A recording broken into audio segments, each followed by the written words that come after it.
So the Syrian Dinner Project started up by one of our team and a group of the Syrian women who had an interest in catering. We are three ladies from Syria, love to cook. We started events for give money for trips for families and make a first event. And after that make more events. Our project unites us.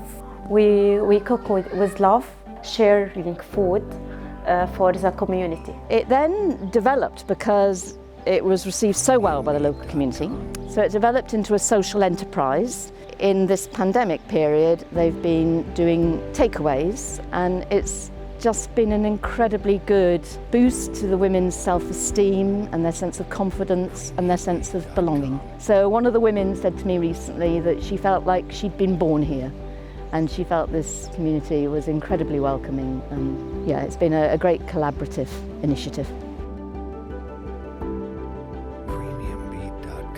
It's just so intimate and casual and carefree, because I think in concerts like these bring out a side of them that maybe doesn't have the chance to come out during daily life. So to actually show another side of those people, they're not just shy people trying to figure their way out here.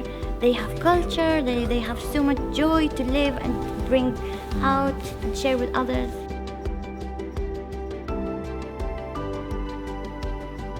The children had fun. The family have been making food for tonight.